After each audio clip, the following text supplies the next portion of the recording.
हतो बा प्राप्स्यसि स्वर्गम जित्वा बा भुक्ष्यसे महीम् तस्मादुत्तिष्ठ कौन्तेय युद्धाय कृत निश्चयः। गीता के द्वितीय अध्याय के इस 37वें श्लोक में केशव अर्जुन के युद्ध न करने के निर्णय पर उसे समझाते हुए कहते हैं कि यदि तू युद्ध करता है तो उसके दो ही परिणाम होंगे। या तो तू युद्ध करते हुए मृत्यु को प्राप्त होगा, ऐसे में तुझे स्वर्ग की प्राप्ति होगी, या तू विजयी होगा, तब इस पृथ्वी के राज्य को भोगेगा। इस कारण युद्ध करना तेरे लिए अनिवार्य है। आइए अब इस श्लोक का भी हम मनोवैज्ञानिक विश्लेषण करते हैं।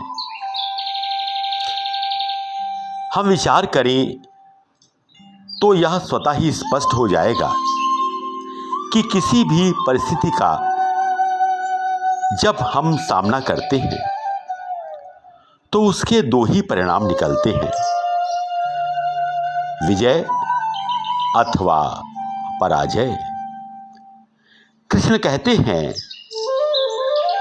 कि युद्ध करते करते यदि तू मृत्यु को भी प्राप्त होता है तो तुझे स्वर्ग की प्राप्ति होगी। अब यहां एक शब्द आया है स्वर्ग। आमतौर पर जो हम सुनते आए हैं उसके हिसाब से तो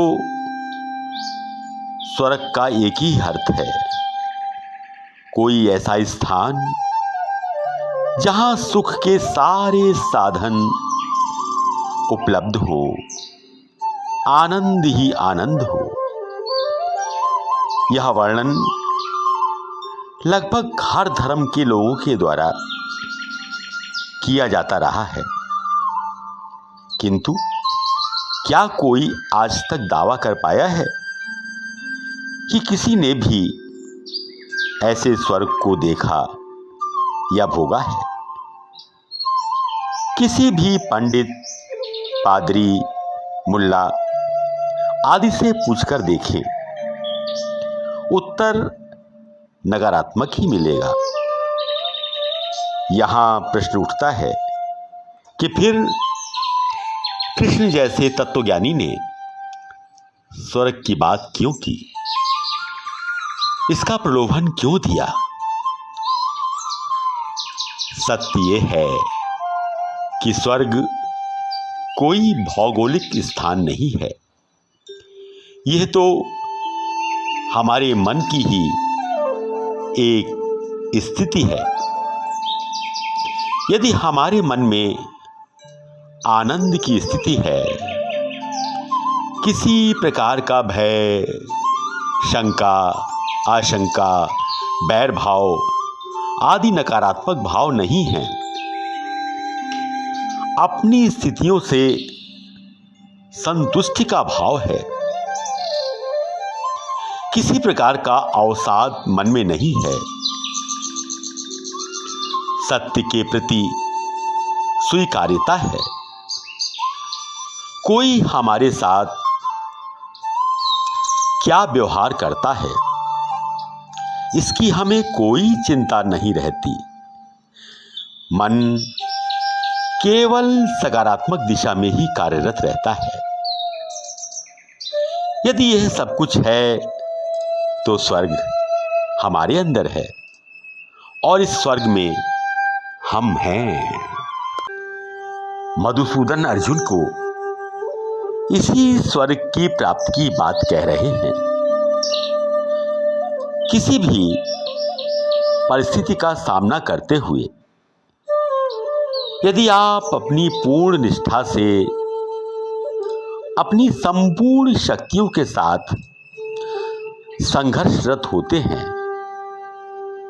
और किसी भी कारण से, क्योंकि सारे कारणों पर नियंत्रण करना किसी के लिए भी संभव नहीं है, आप मृत्यु को प्राप्त होते हैं। यहां मृत्यु का अर्थ देहावसान से नहीं है। किसी भी संघर्ष में पराजय उस संघर्ष का अंत है, और यह पराजय बिंदु ही न केवल संघर्ष का अंत है, बल्कि यह अंत ही मृत्यु है। अब यह संघर्ष जब तक चलता है तब तक आपकी सारी मानसिक क्षमता उसी संघर्ष पर केंद्रित रहती है। यह भी संभव है कि संघर्ष का काल इतना लंबा हो जाए कि वह विपरीत परिस्थिति ही परिवर्तित हो जाए। तब संघर्ष का औचित्य ही समाप्त हो जाएगा। अब यदि ऐसा होता है तो आप अनुभव करेंगे कि आप बिल्कुल चिंता मुक्त हो गए हैं।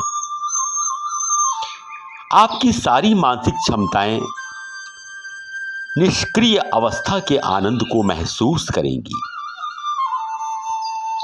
आपको एक अद्भुत शांति और संतुष्टि का अनुभव होगा, क्योंकि आपने अपनी पूरी निष्ठा और शक्ति से इस संघर्ष को किया है।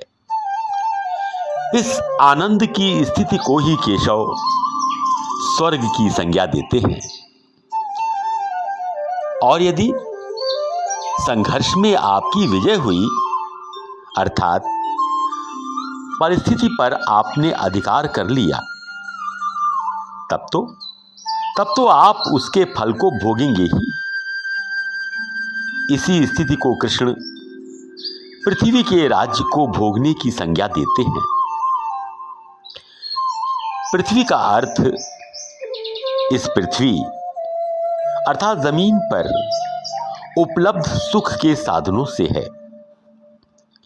अब प्रश्न राज्य को भोगने का आता है।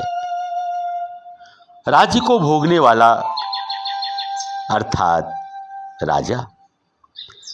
राजा को यह सर्वाधिकार होता है कि वह अपनी इच्छानुसार प्राप्त सुविधाओं का उपभोग कर सकता है। कृष्ण कहते हैं कि यदि आपका संघर्ष सफल होता है, अर्थात परिस्थितियां आपके नियंत्रण में आ जाती हैं, तब आप अपनी इच्छानुसार प्राप्त सुविधाओं का उपभोग करने को स्वतंत्र हैं। अर्थात किसी प्रकार का दबाव या मजबूरी आपके लिए नहीं बचती। यह एक भिन्न प्रकार के आनंद की स्थिति है। दोनों ही प्रकार से आनंद तो मिलना ही है, लेकिन शर्त एक ही है कि आपको संघर्ष करना होगा। हां, यदि आप संघर्ष नहीं करते तो हताशा, अपराध बोध, क्लांति आदि नकारात्मक भावों का आपके मन पर अधिकार हो जाएगा। यही नरक की स्थिति है। अतः अनिवार्य है संघर्ष, वह भी पूर्ण निष्ठा, पूर्ण शक्ति और बिना लाभ हानि जय विजय का भाव मन में लाए हुए। यही इस श्लोक का वास्तविक विवेचन है। बहुत बहुत धन्यवाद।